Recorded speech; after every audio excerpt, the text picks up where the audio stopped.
Сүттөй таза тилеги, деңиздей кең талабы. Көктөй тунук акыйкат, анын ар бир барагы, деп китептин сыйкырдуу жазуулары тууралуу айтылып жатат балдар. Сыйкырдуу дегенибиз да жөн жеринен айтылган жок албетте. Себеби китеп баракта окуунун өзү адамга ырахат тартуулай турган керемет күчкө ээ.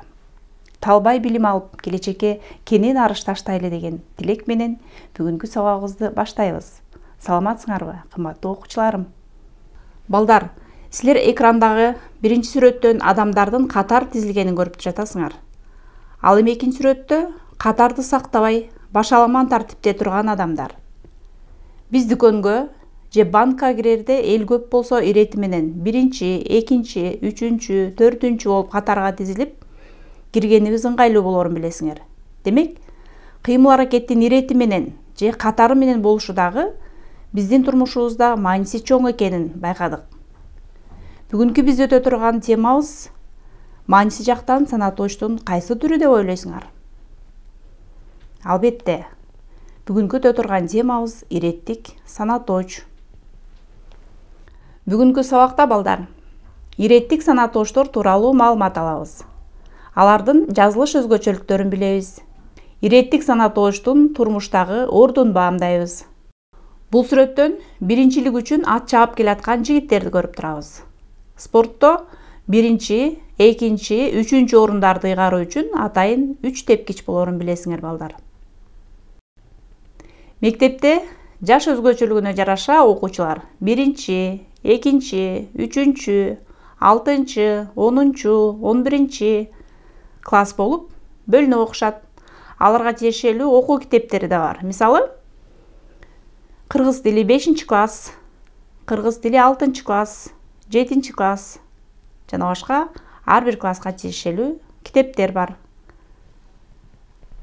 Көчөлөрдө эл ташуу кызматындагы автобустарда дагы 5-чи автобус, 42-чи автобус деген сыяктуу катар номерлер берилген. Демек, заттын же кыймыл аракеттин тартибин, катарын көрсөтүп, канчанчы, неченчи деген суроолорго жооп берген сандар иреттик санатоочтор деп аталат. Иреттик санатоочтор ынчы мүчөсүнүн жардамы аркылуу жасалат жана түзүлүш боюнча жөнөкөй, татаал болуп экиге бөлүнөт. Эмесе, мисалдарды карап көрөбүз балдар. Ынчы мүчөсү аркылуу жасалган иреттик санатоочтор. 4 деген эсептик санатоочко ынчы мүчөсүн улай турган болсок, 4-чү деген катар номерди билдирген санатооч болду.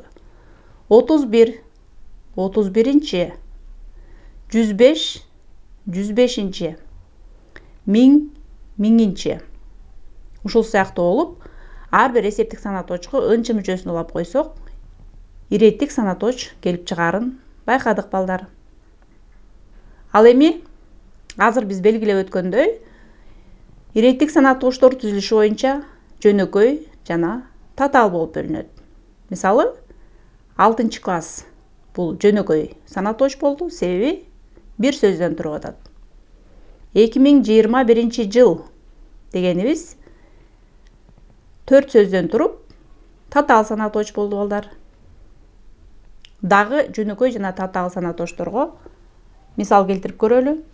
1-чи, 2-чи, 3-чү, 30-чу, 50-чү, 60-чы деген санатоочтордун бардыгы жөнөкөй санатооч, себеби бир сөздөн туруп атат. Ал эми татаал санатоочтор 42-чи, 105-чи, 2021-чи. Балдар, биздин жазуу кебибизде сызыкчанын коюлушу дагы чоң мааниге ээ экенин билесиңер. Бул сөздөрдө гана эмес, сандарда дагы кандай мааниге ээ болорун азыр көрөбүз. Биз жазганда иреттик сандарды жазууда араб цифрасы кээде рим цифрасы менен жазууга туура келет. Эми кайсы учурда сызыкча коюлат, кайсы учурда коюлбайт экенин алдыда көрөбүз. Мисалы, 6-чы класс деген жазууну силер экрандан көрүп турасыңар. Араб цифрасы менен жазылганда бизге сызыкча коюлду. 21-чи кылым дегенде дагы сызыкча коюлду. 1-чи орун сызыкча коюлду. Ал эми иреттик сандар рим цифрасы менен жазылганда Рим цифрасынан кийин эч кандай белги коюлбаганын экрандагы жазуудан байкадыңар балдар. Мисалы 6-класс, 8-глава деген жазууларда сандар Рим цифрасы менен берилди. Демек, сандан кийин сызыкча коюлган жок. Араб цифрасы жана Рим цифрасы менен берилгендеги тыныш белгилердин коюлушун эстеп калыш керек балдар. Рим цифралары кандай белгиленет? Экрандан силер карап байкагыла. Бул белгилерди силер математика сабагынан окугансыңар. Эми Рим цифрасы менен берилген сөздөрдү жазуу жүзүндө жана сан менен бергенде кандай жазыларын карап көрөбүз. 9-бөлүм, 2-берене, 21-кылым, 8-класс, 1-орун. Көрдүңөр балдар, бардык учурда биз Рим цифрасын колдоно турган болсок, андан кийин сызыкча коюлбайт деген эрежеге баш ийип жаздык. Биз бул эрежени жазуу кебинде дайыма колдонууга тийишпиз. Азыр биз иреттик санатошторду катыштырып, сүрөттөр менен сүйлөм түзүп көрөбүз балдар. Биз экрандан көрүп турган биздин кемеңгер жазуучубуз Чыңгыз Айтматовдун бүт чыгармалары топтолгон китептердин тизмегин көрүп турасыңар. Демек, мен Чыңгыз Айтматовдун 1 жана 2 китебиндеги чыгармаларды окуп чыктым деген сүйлөм түздүк.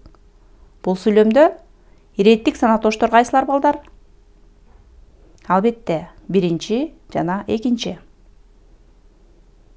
Досум ушул үйдүн 4-кабатында жашайт. Канчанчы кабатында жашайт? 4 деген бул дагы кабаттын иретин көрсөтүп турат. Демек, иреттик санатош болду. Азат мектепке 212 кичи автобус менен барат. 212 деген дагы сандын катарын билдирди балдар. Мен 1-класста окуган карындашымды күнүгө мектепке узатам деген сүйлөмгө карата сүрөттү көрүп турабыз балдар. Карагылачы кандай сонун сүрөт. Байкеси карындашына кам көрүп, аны мектепке узатып жатат. Демек, бул жерде дагы 1-класс деген иреттик санаточ экенин байкадык. Балдар, биз экрандан гүлдөрдү көрүп турабыз. Биз азыр жөн гана экранда сүрөттө жайгашкан гүлдөрдүн катары боюнча гүлдөрдүн атын санап көрөлү. 1 гүл лилия гүлү.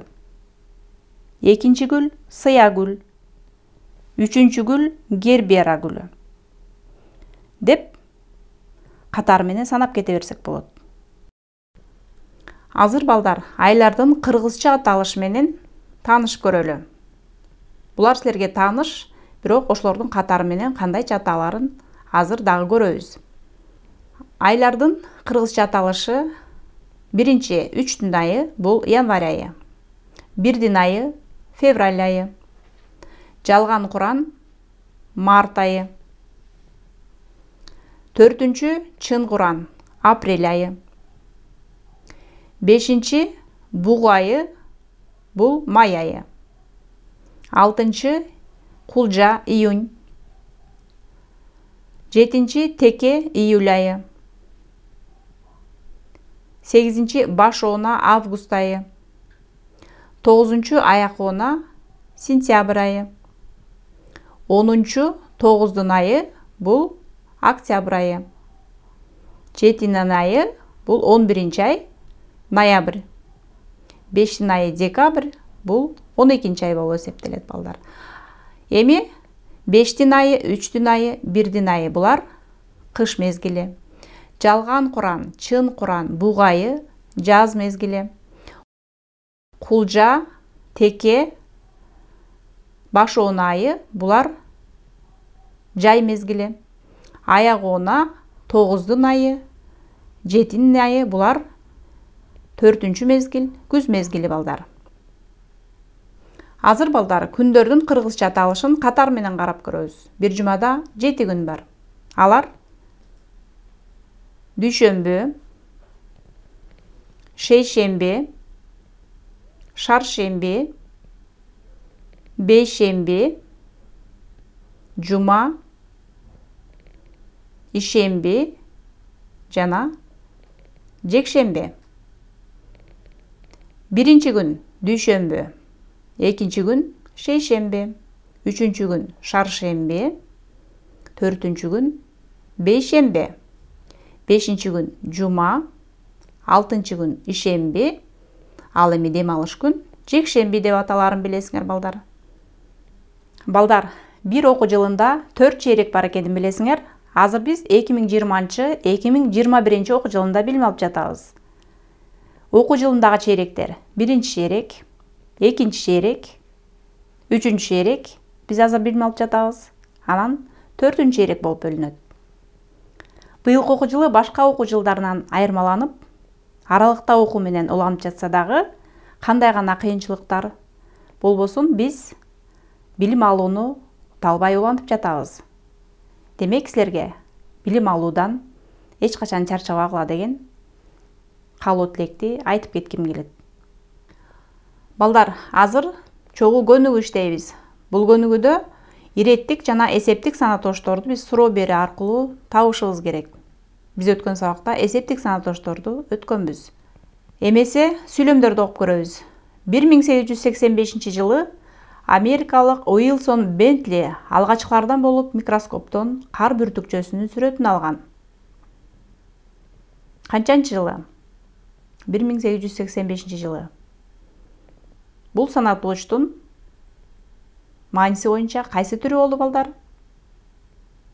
Иреттик санаточ болду.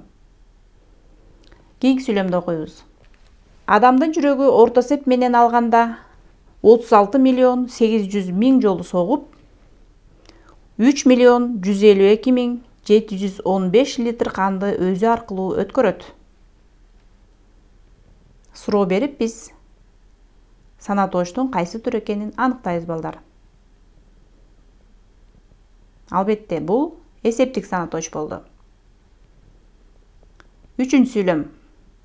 Дельфиндердин балыкчылар менен биргелешип балык уулаганы тууралуу маалыматтар 1847 жылдарга таандык.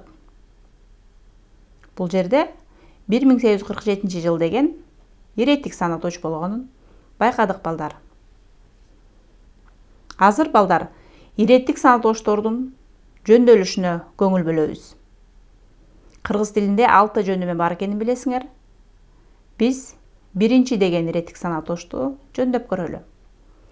Биринчи атош жөнөмөсүндө, биринчинин илик жөнөмөсүндө, биринчиге барыш жөнөмөсүндө, биринчини табыш жөнөмөсү, биринчиде жатыш жөнөмөсүндө турат, биринчиден чыгыш жөнөмөсүндө.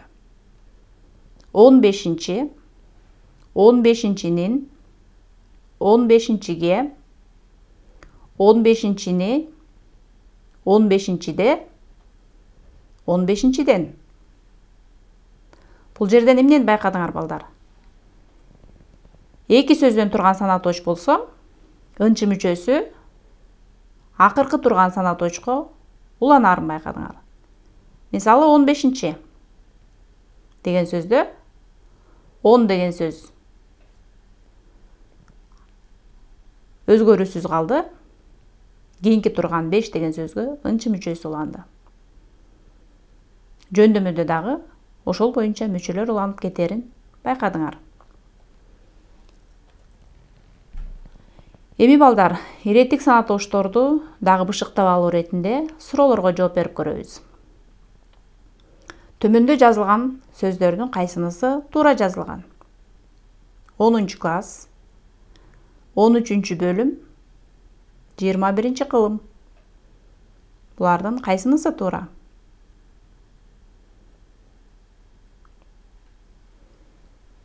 Албетте, 21 кылым деген сөз туура жазылды.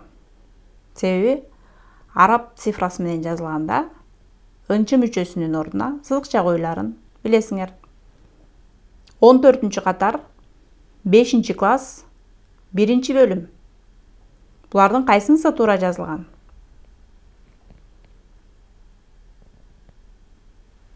Туура айтасыңар. 14 катар деген сөз туура жазылды. Себеби рим цифрасы менен жазганда ага ынчы мүчөсү улангандыш керек болсо, ал жерге эч кандай белги коюлбайт деген эрежени үйрөндүк. Кийинки суроого көңүл бөлөбүз балдар. Иреттик санатооч деген заттын кээде кыймыл-аракеттин эсебин билдирет. Иреттик санатооч заттын кээде кыймыл-аракеттин тартибин билдирет. Иреттик санатооч заттын кээде кыймыл-аракеттин сандык түшүнүгүн билдирет. Булардын кайсынысы эрежеге туура айтылган сүйлөмдөр экенин карайбыз балдар. Туура. Иреттик санатооч заттын кээде кыймыл-аракеттин тартибин билдирет. Кийинки суроону карайбыз. Берилген сүйлөмдөрдөн орфографиялык катааны табабыз. Байкем 8 класста окуйт. Класста 30 окуучу отурат. 5 окуучулар келишти.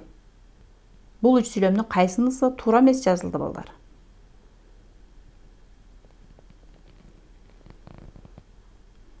Туура. 5 окуучулар келишти деген туура эмес жазылды. Эмне себептен? Себеби 5 деген сан өзү көптүктү билдирип турат. Демек биз 5 окуучу келди деп жазышыбыз керек. Силер туура жообун тапканга аракет кылдыңар, азаматсыңар. Азыр балдар, иреттик санатоочтор сүйлөмдүн кайсы мүчөсүнүн милдетин аткарарын көрөбүз.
Балдар, силер иреттик санатоочтун сүйлөмдө кандай милдет аткарары тууралуу жогоруда көрдүңөр.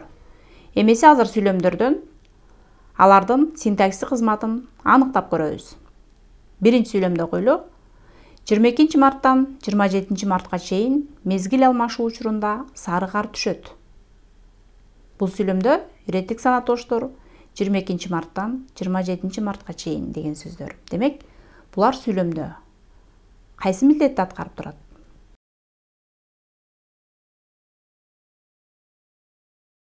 Албетте, булар анык тогуштук милдетти аткарып турат.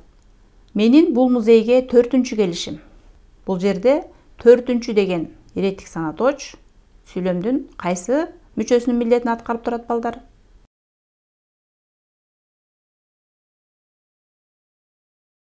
Туура айтасыңар. Бул жерде бышык тогуштук милдет аткарып турат.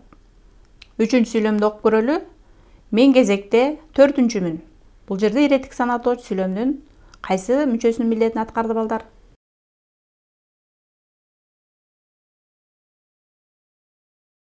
Туура айтасыңар. Бул сүйлөмдө баяндоочтук милдетти аткарды. Демек, биз сүйлөмдөр аркылуу иреттик санатоочтордун аткарган кызматын дагы аныктап алдык. Биз эске алып кое турган бир учур бар. Ал учурду азыр байкап көргүлө балдар. Ынчы мүчөсүнөн кийин чыгыш жөнөмөсүнүн мүчөсү дан уланганда киринди сөздүн маанисинде колдонулуп калат. Мисалы, балдар, бүгүнгү чогулган себебибиз биринчиден алдыдагы мелдешке даярдануу, экинчиден мектептин тегерегине бак отургузуу тууралуу сүйлөшүү. Бул жерде биринчиден, экинчиден деген сөздөр киринди сөз мааниде колдонулганын байкадыңар. Эми иреттик санатооч боюнча класстер түзөбүз. Иреттик санатоочтор ынчы мүчөсү менен уюшулат. Канчанчы, неченчи деген суроолорго жооп берет. Түзүлүшү боюнча жөнөкөй жана татаал болуп экиге бөлүнөт.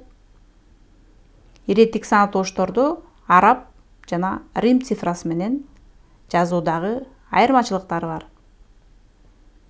Балдар, силер баарыңар ойноп жатканда дагы кезек менен оюнга киришесиңер. Ошол оюндардан бирөөнү ыр окуп көрөбүз. Мен биринчи, сен экинчи, үчүнчү.